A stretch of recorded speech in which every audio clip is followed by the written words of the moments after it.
أعوذ بالله السميع العليم من الشيطان الرجيم. بسم الله الرحمن الرحيم.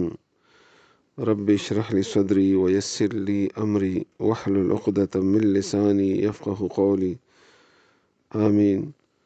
إن شاء الله نن سورة مائده آیت نمبر 51 بوایو. الله تعالی دې ماته توفیق راکړي چې زه د قرآن کریم د بیانولو حق ادا کړلی شم.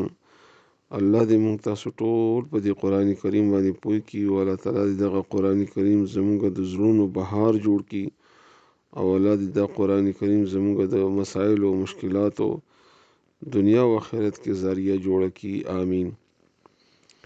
ورستنی آیتونو کې الله تعالی د یهودو نصاراو بدیان بیان کړي او بیا خاص بدی دا بیان کا چې الله تعالی په قانون باندې فیصله هم نه کوي او رسول الله صلی الله علیه وسلم لپاره کوشش کوي چې د هم د الله د قوانینو نه راوړي او په فتنه کې واچي. دا د دوی کوشش وو.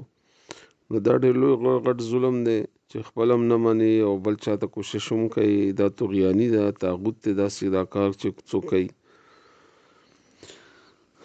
او بیا فیصله بدلول د الله تعالی په کتاب کې تحریف کول او د دین بنیادی ډانچه بدلول، یعنی چې هغه خراب شي، ګډوډ شي، تحریف پکې وشي.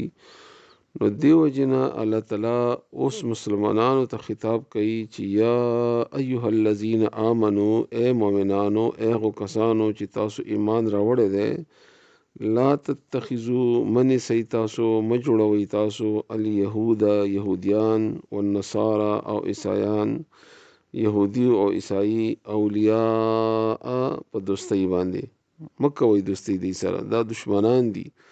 تاسو وګورئ د تاسو په دین کې د الله تعالی په کتابونو کې دا بګاړ پیدا کوي او دا بګاړ خلاصه کوي چې د رسول الله صلی الله علیه و آله وسلم د اړولو او د فتنې اچولو کې کوشش کوي.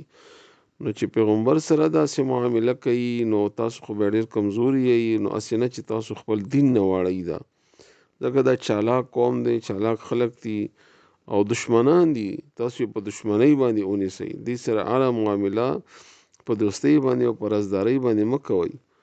او د ولی معنی هم زده کوي. ولی وای هغه دوست چې هغه زړه پورې دوست وي، رازدار وي او هغه سره خپل هغه معاملات ډیسکس کیږي چې هغه د زړه یا د رازدارۍ وي. لکه سوره آل عمران کې دا خبره تیر شوې ده چې تاسو مجړوي بطانه رازداري.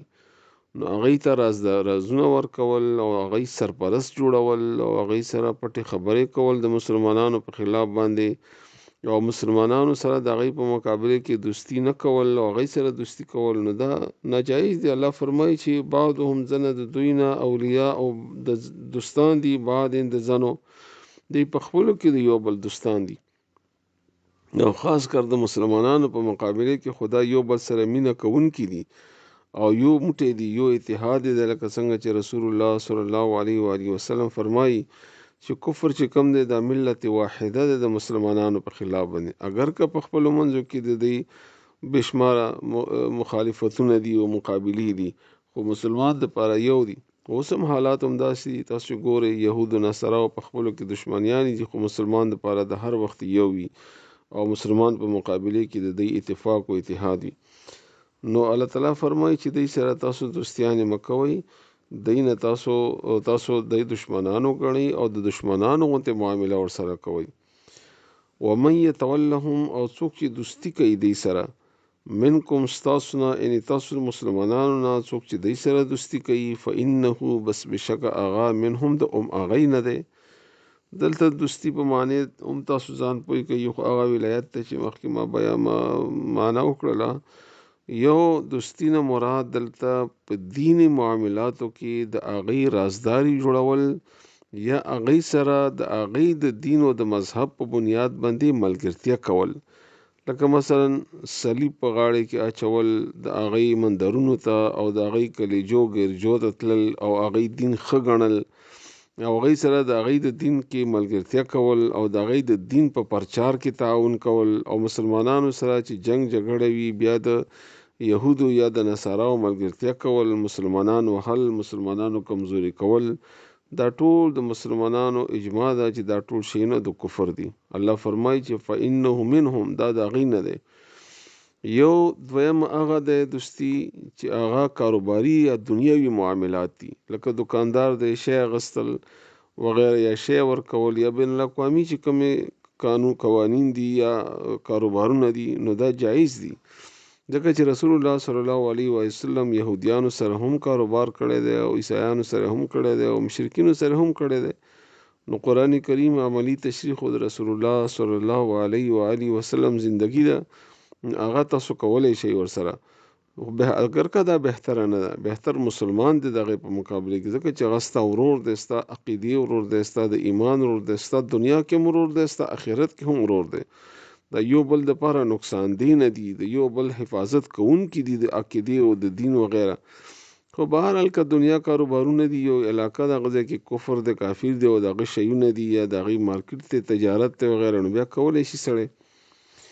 دریمه خبره دا ذهن کې کېنوئ چې که چیرې یو سړی دوستي کوي په دې بنیاد باندې چې هغې ته نقصان ورکوي، څنګه چې چل دی جنگ کې چلونه وغیره کیږي، او د دې دپاره کوي چې هغې ته نقصان ورسوي، د هغې نه ځان خبر کړي، د هغې جاسوسي کوي وغیره، نو دا خو بیا د جنگ طریقې دي. نو جنگ چې کومه طریقه په دنیا کې رایجه وه، هغه خو به سړی خامخا اختیاروي، هغې نه بغیر خو بیا دشمن وهلی کېږي نه.